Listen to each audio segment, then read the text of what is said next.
Jeff Salzman here, and welcome to the Daily Evolver.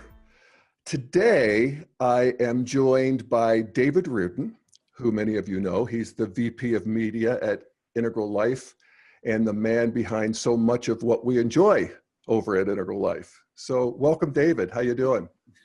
Great, Jeff. And it's really fun to be back on Daily Evolver because, you know, we did an early part of this and now you're doing it daily, and our audience just loves it. So I'm just happy to be a part of it. Thanks. Yeah.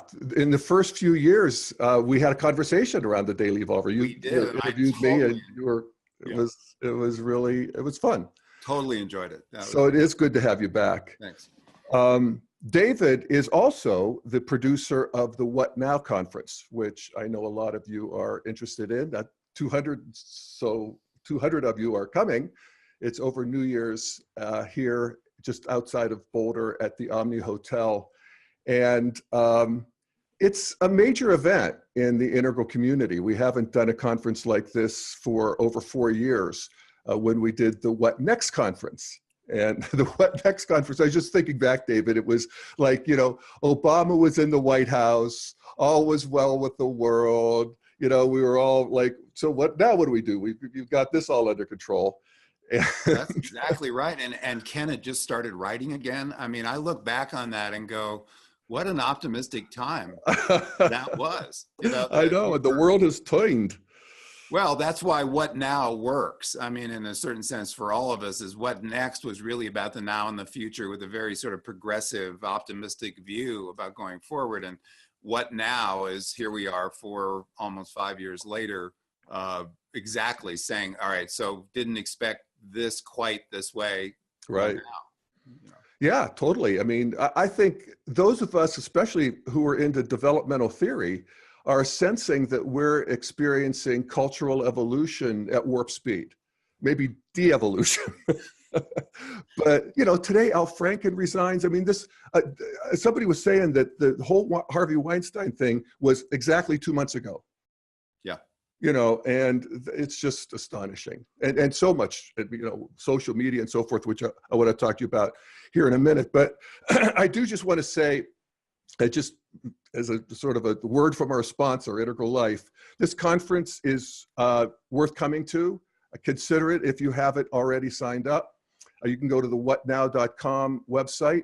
It's Friday the 29th through Monday, January 1st. So it's a nice weekend and New Year's Eve party. And I will be there. Ken Wilber will be there. Patricia Albert, Dr. Keith Witt, Terry Patton, Helen Palmer, David is doing a keynote, Rob Smith, Corey, we'll all be there. Yes, the usual cast of characters. Yes, and we have and some new ones actually too. An early bird discount is continued for those of you who are watching or listening to the Daily Evolver, and the code is What Now EB. So WNEB, What Now Early Bird, WNEB 110. So there you have it, and you can see. We talk about the various intelligences at Integral, that there's such a thing as spatial intelligence. And I was explaining it to one of my friends, and he said, well, if there's such a thing as spatial intelligence, yours is very bad. Yours is very low, and you can see that I've demonstrated that here. But anyway, early bird is WNEB 110. All right.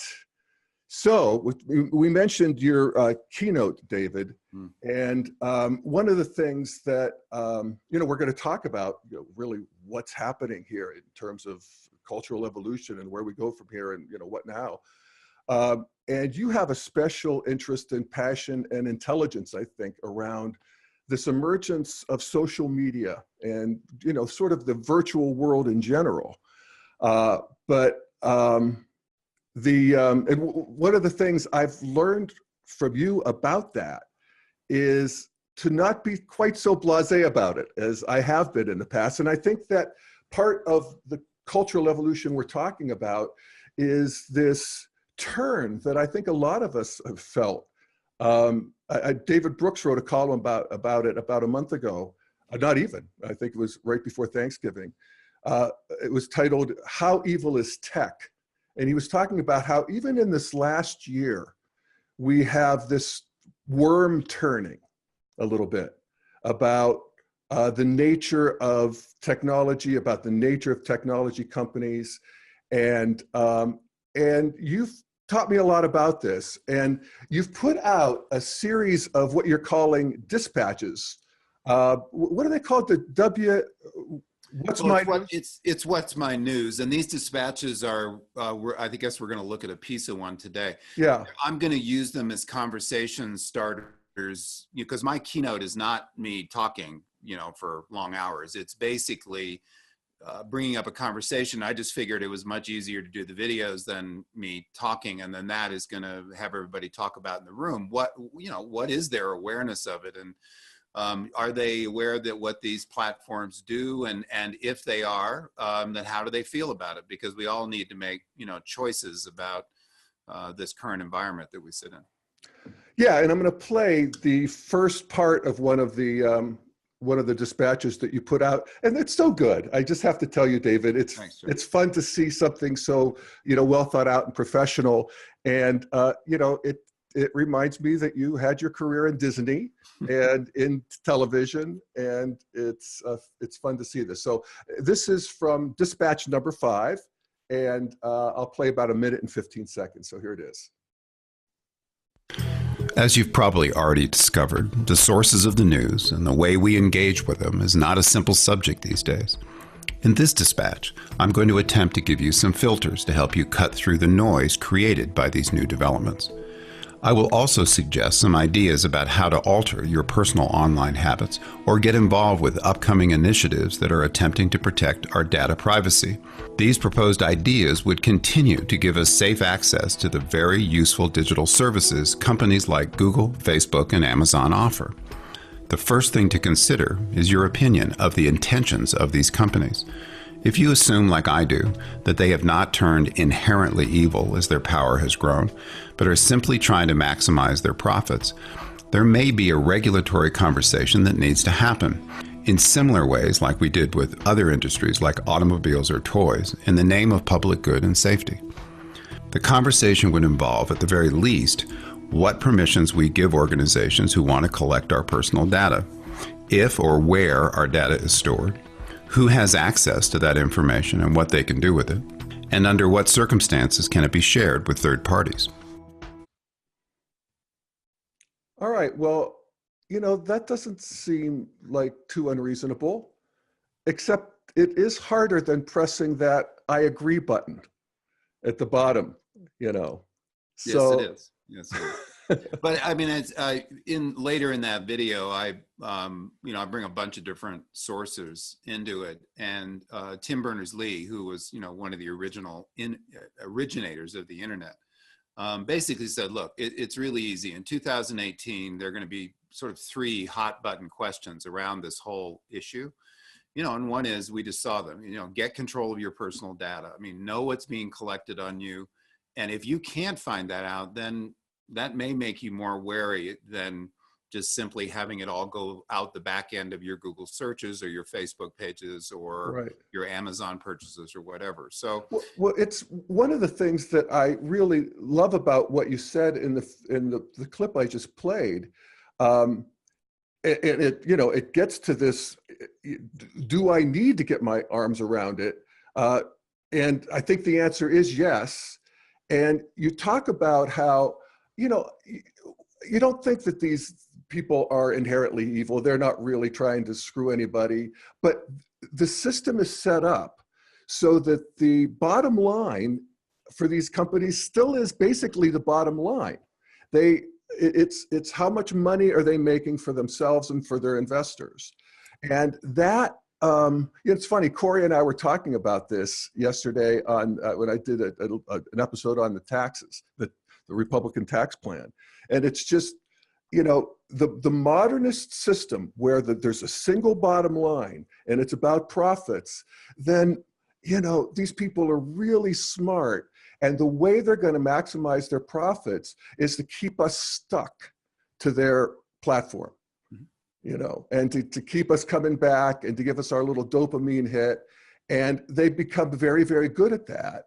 And so they almost can't help themselves. And it doesn't seem unreasonable that I could, at a minimum, just opt in or opt out of their system. And, you know, what do you think? Well, and look, you know, what I'm really of their data collecting system. Yeah, what I'm really talking about at the conference is the news.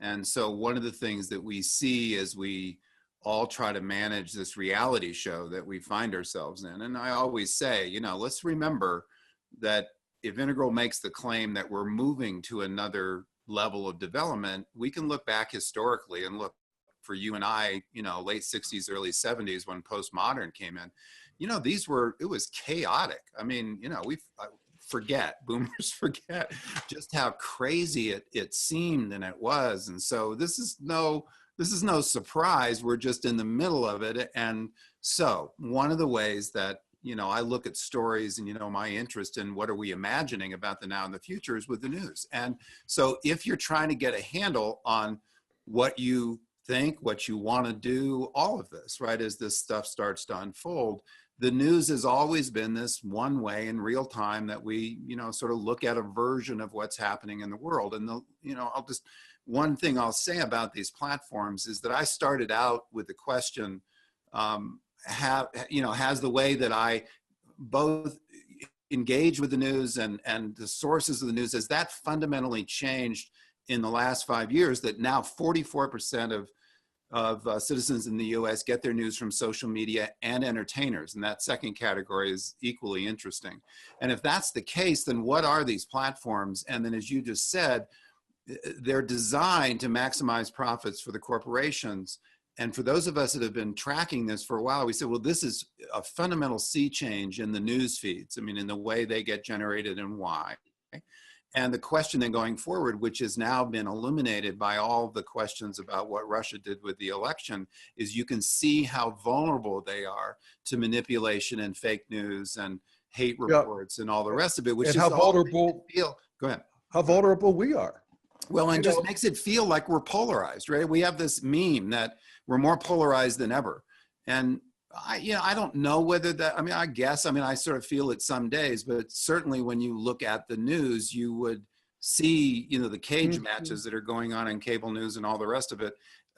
You just start to see, but these fundamental differences in these platforms and the business plans that run these news feeds is fundamentally changed the way that the news is actually, we're actually engaging with it. Let's pause there for a second, because you and I are both old guys. Sure. And that's not really the way we came up. I mean, we got our news from Walter Cronkite and Time Magazine and New York Times and whatever, Wall Street Journal. Maybe there was some conservative stuff.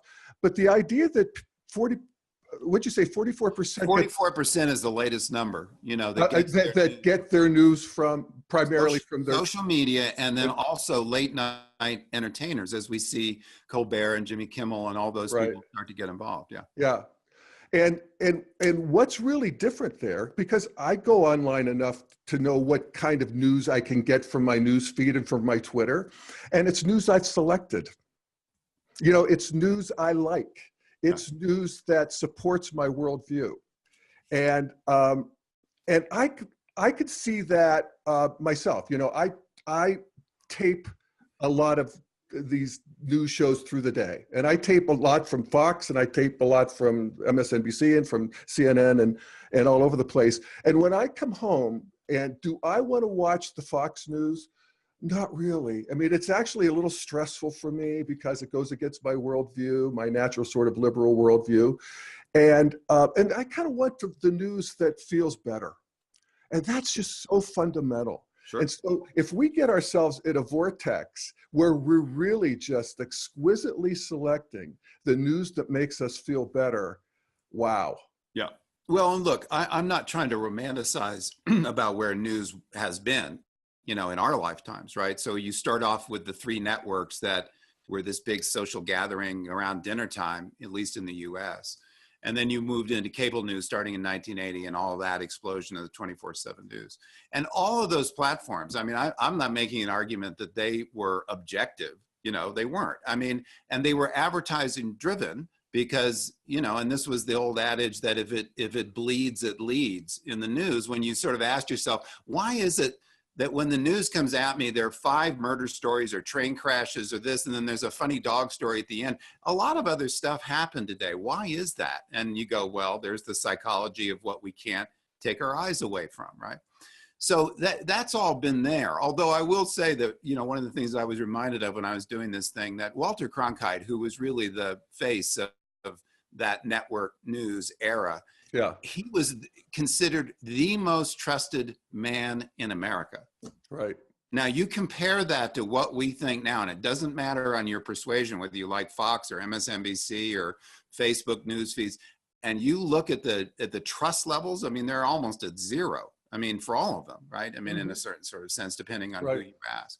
The difference that I want to point out, Jeff, is that even with those advertising-driven medias, we could turn them off, right? Now, granted, you could also stop looking at your phone and not doing searches and not buying products on Amazon. I get it. But the platforms now have become this fast twitch world that we're into, and particularly you and I that are interested in current events. There's stuff coming all the time, right? So, I mean, we need to update and whatever that is. Yeah. So in the course of that, though, they are customizing news feeds based on the data that they've collected from us, at least the way the system is now. So this puts us into these tribal circles, right, where we tend to find people that agree with us. And even though, as you said, there's a comfort level for that. I like hanging out with people that have a certain persuasion versus Fox, as an example. But it really does suck you into a vortex of, and then it gets ever more extreme. Right. I mean, I can read all kinds of stuff about how Trump's losing it and going crazy and, you know, and oh, yay. But really, I don't know. Yeah. Well, and that's the awareness piece, right? I mean, this is really what that's the experiment we're going to run at the conference is, I'm just going to lay these things out, right? And basically say, look, here's some thoughts about this, you know, and where are you in all of this? How aware are you that every time you click on that juicy headline, no matter what you're supporting, but just like you just said, Trump impeached. Right. Yes. Right. Yes. And what happens when you click on that is that it basically shoves that story, whether it's true or not true, which is the new, you know, model. It shoves it up higher into the popularity rating. So it gives the impression that it's actually true, when actually we've now learned that a lot of this stuff is fake or outright and some of it is just outright manufactured to be fake. So it's Melania throws plate at Trump's head, you know, whatever. And that gets in there too, because, you know, we like that. And of course, as you pointed out, and we all have seen in this last year, there was a whole industry going on in Russia that was designed to throw the election to Trump. And some stuff on the other side too that was just, you know, manufactured as fake news that didn't get culled, you know, that got through, and really is, I'm not sure we've come to terms with that. No, and there are other issues that that we're now discovering as a result of suddenly the spotlight getting to mainstream media about what happened. How did the Russians do this, right? How did they manipulate these stories that a lot of them were just fake? And one of the things that, you know, you find out, doesn't take long to push into this, is, I'll just use Facebook as an example. I'll pick on them for a moment, is that they actually have teams of conservative and liberal employees. So if you and I had a public campaign and I go to buy advertising on Facebook for that campaign, I'm offered those employees as embeds in the war room of my campaign. So this was a little shocking for people to understand, because it came from the head of the Trump digital media thing in an interview with Leslie Stahl. All of us knew, but it suddenly, I could see her face like, what? Mm-hmm. They, you know, Twitter and Facebook had embedded employees in the Trump war room to help them win. Yeah. And you go, all right, so first of all, how transparent were you about that? And secondly, that's a little creepy when you also run the news feed that is based on my data. Now, the question she asked, you said, go ahead. Did the Clinton campaign do it? And he says, as far as I know, they didn't, which, you know, that's one of the stories of that election. I can see, as you know, as a business, I would want to help my best customers use my services to their maximum. I mean, that's just sort of standard. Right. But there is something that sort of, there's another line that gets crossed when they're also running the news feed itself. It's not like they're advising you how to pick the best magazines to run your advertising. Correct. They're actually the news feed itself.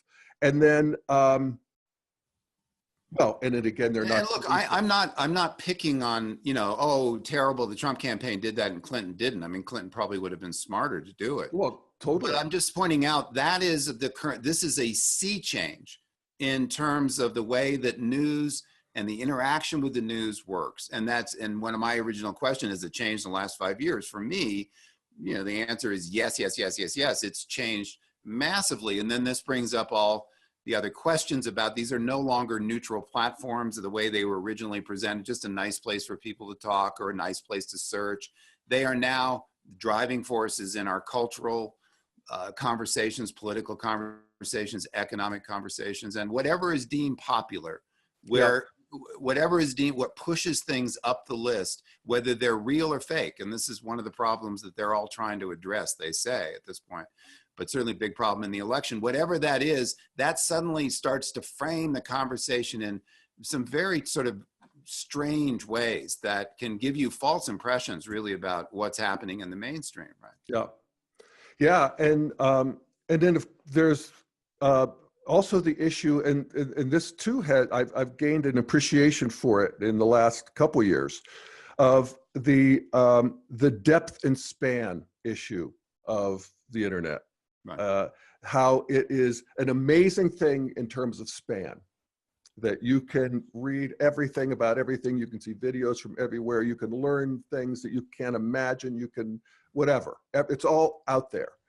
But depth is harder on the internet. And the example I think of is, how many novels have I actually read in the last 10 years? A couple, but I used to read novels constantly. And I'm sorry about that. And I noticed that my attention span has lessened. And this is one of the things that David Brooks talked about in the column that I mentioned, How Evil is Tech. And I'll read a paragraph. He talks about there's three big critiques of big tech, and I just look at this first one. The first is that it is destroying the young. And I don't think it's just the young, but in terms of this critique, but at any rate, he points out social media promises an end to loneliness, but actually produces an increase in solitude and an intense awareness of social exclusion. And that's, you know, of course, young people are sensitive to that. Yeah. Texting and other technologies give you more control over your social interactions, but also lead to thinner interactions and less real engagement with the world. Correct. And look, I mean, and that's the bleakest picture. And I just want to be clear here, is that these are not black and white images. It's very complex. And so somebody might say to that, well, if it's so terrible, do we just want to get rid of it? And then of course, all of us that depend on it for, I mean, it also brings us all the information in the world as well. Yeah. And it also allows us to search things in a moment's notice that used to take a long time, going to the library or calling people up. Right? So there is real value to these tools. We don't want to go back. Yeah. And the point I'm making is that this regulatory thing that you referenced, that's in part of that video, which is the last video in the series, where I'm kind of talking about, you know, what can we do? Because it seems so overwhelming that you just go, I don't know. So one of the things about the regulatory piece, which is already happening in Europe, I mean, assuming the billions of dollars that Facebook and Google are spending to try to get this to not happen, in May, they are reversing in a particular way the whole opt-in, opt-out. So instead of automatically they can take your data as a result of using their services, which of course is covered in these long legal agreements that whether you read or don't read, click on or don't click. I read all 149 pages of me too. So you'd be shocked, right? You probably wouldn't go out of your house after reading it. So oh my God. The thing is, they're going to reverse that, where you actually have to give permission for them to collect data in certain circumstances. And, you know, I can think of ways that would be useful. I would open up the kimono a little bit to sort of see where my thoughts range with other people's thoughts, right? But I want control over that, and also what's collected, and also most importantly, who it's shared with and under what circumstances. Right? Yeah.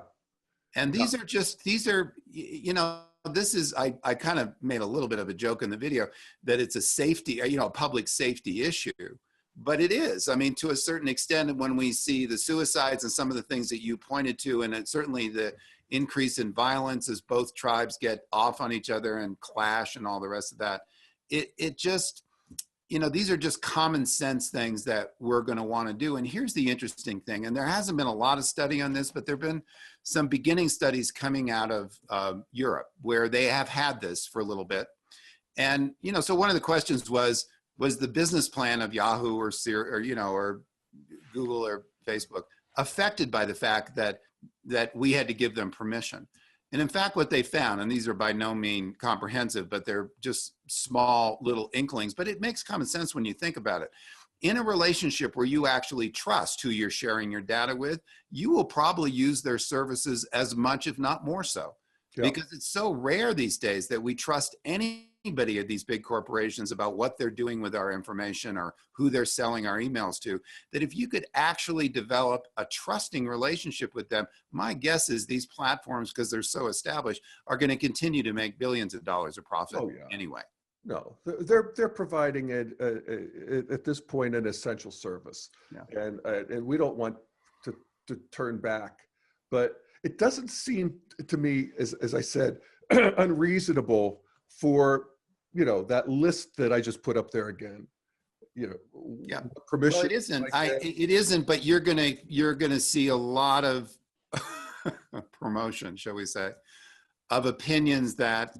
And given also this environment that we seem to be in right now, where consumer protections are just being stripped away almost as fast as President Trump can, move his pen on paper. Yeah. There just seems to be a theme here where when it's a choice between corporations' rights or power, whatever they have, and consumers, that we seem to be making a real decision against consumers, even in the Consumer Protection Agency and all that. That concerns me. I mean, in terms of the sort of the forward thrust of this. So I think you're going to see a lot of promotion for don't screw around with our, you don't want to, change these services because they're so valuable to you and all the rest of it. But in the end, I'm hoping that common sense will will out and we'll regulate these things as we've done with other things. And then that gives us, as I said in the video, safe access to all the valuable tools that those corporations provide. Yeah, they become utilities. I mean, it's like the electric company. It's essential that people have electricity. And so the government regulates it so that it is, something that we can count on and have some protection from. And I think that, go ahead. Well, and I was going to say, I think that's really important, and I'm glad that Europe is leading the way on this. Yeah. And I would expect them to. They're actually a half a step ahead of us in terms of cultural evolution. So go for it, Europe. Right. And I also think that we need to stand up in a variety of ways. Some of the things that I cover in the other videos. As you said earlier, if you're a modern corporation that is based on, your quarterly profits and maximizing shareholder value, which is the rules of the way those corporations work, naturally, you're going to want to extend your influence further and further and further and make more and more money. I mean, it's just the nature of that business model. Now, we're going to talk about more generative business models where you can still have corporations and all the things that they bring with the innovation and all that, but you can disperse the value in different ways that is not just around shareholder. But look, one of the things that we're all seeing, and you see these ads, and they're actually kind of funny. When I showed one of the ads from Google Home, these are all the home devices. So Amazon, Google, and Facebook are all pushing, particularly this Christmas, you to buy this new digital assistant that you can put in your house, which basically is a recording device. Now, there are lots of conversations going on about when that recording device actually turns on, because they originally said it was only when you asked the digital assistant a question, but now there seems to be coming out in reviews and said, it seemed like the microphone was on all the time, right? So what is it doing? It's collecting information on you and your family and all the rest of it. And this is in every room in your house, right? I mean, there was an article this morning about the first reviews of Amazon and their door lock thing, which when we saw that, whatever that was, a month ago, when they said, hey, you can buy a lock from us that allows the delivery man to open your front door and put your packages inside. And we all went, ooh, how creepy, right? You know, this is where they're going. And I would expect them to try to continue their reach unless we, as their consumers, stand up and say, wait a minute, we want a more balanced back and forth relationship. And some of this is really violating our privacy if you really want to get to that point. Well, yeah, and I mean, I'm actually cool with that. If I have 4 Alexa, I don't want to even say her name because she'll get I know. But you know who I'm talking about, the Amazon one. I have 4 of them. I can actually see where I might want to let a delivery man in, but I want to be able to opt in here. Of course. And this is where I do think evolutionarily, it's like if you think about the pig and the python, we're somewhere in the middle here, where this onslaught of information and this little dopamine surge thing that they get us in, this hijack compulsion loop where we're just getting, you know, little treats virtually, that it's a little bit like fast food. It's cheap, it's filling, it's delicious, it's not healthy for you, and people eventually get hip to it. But we have an obesity crisis in the meantime, as people do get hip to it. But at some point, you just have to control yourself. And I do think that there is a movement that is probably just arising now, maybe more so among young people, of putting the phone down. I've seen it, you know, that there are clubs where people get together at bars and everybody puts their phone face down.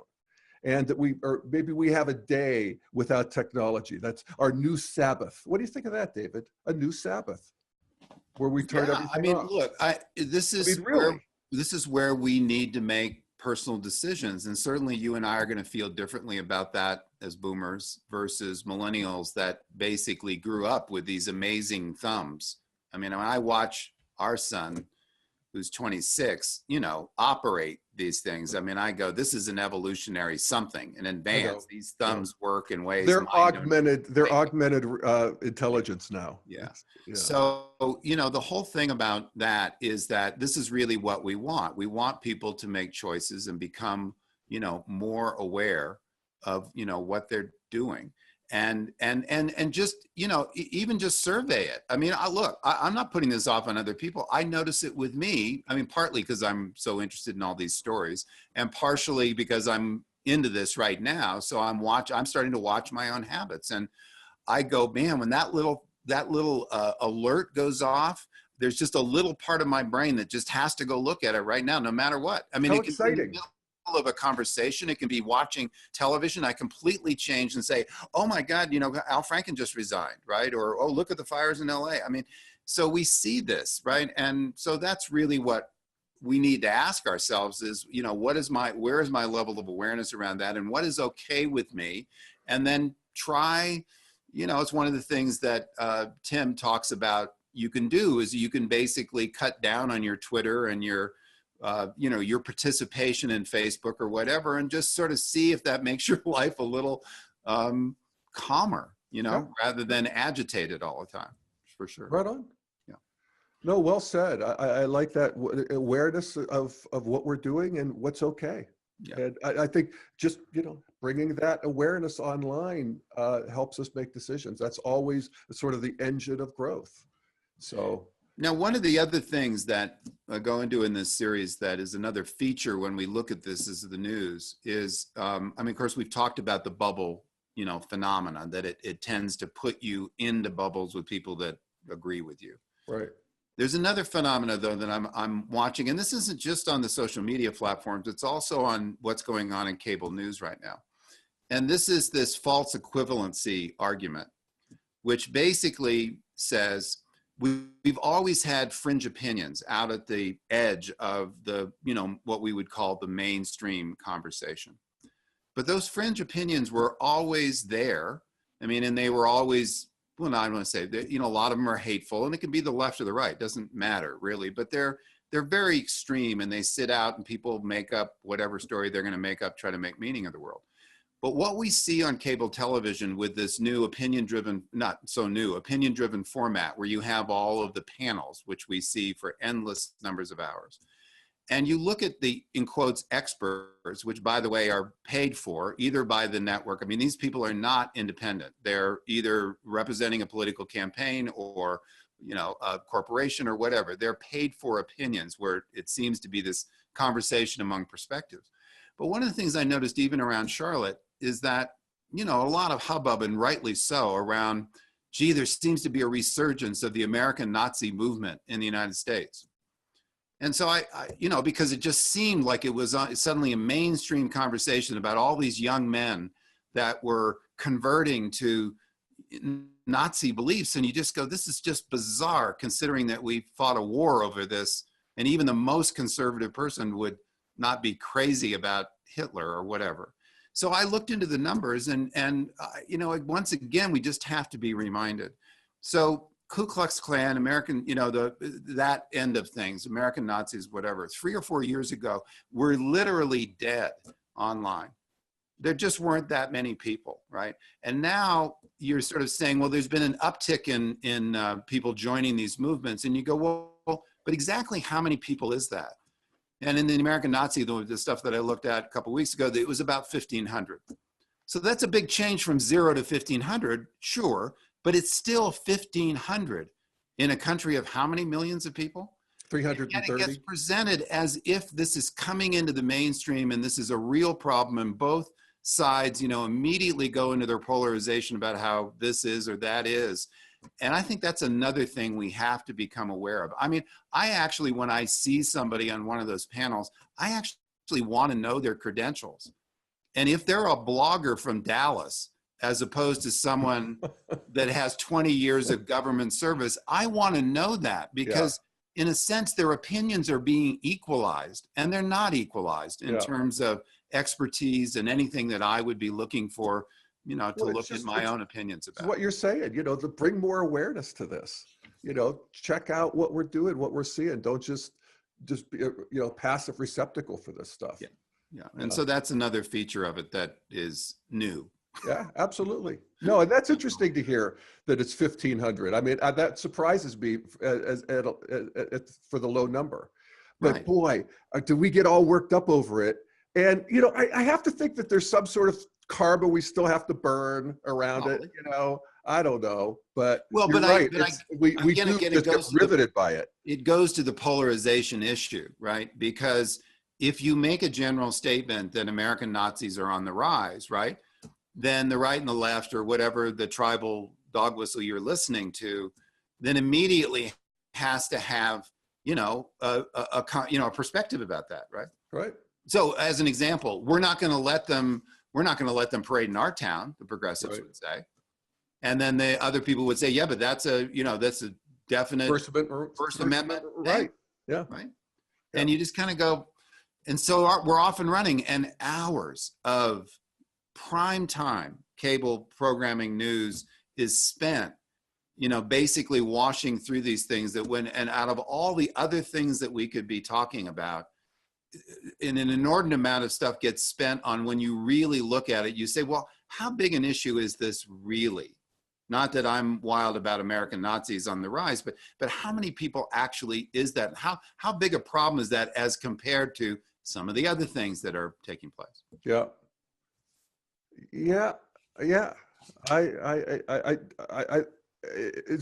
As long as it stays interesting to us, I feel like we're burning some karma. Well, we're definitely doing that. That's for sure. I don't know. I think at some point it gets boring, and then we're ready to move on. And this is sort of the culture war that we're fighting. Yeah.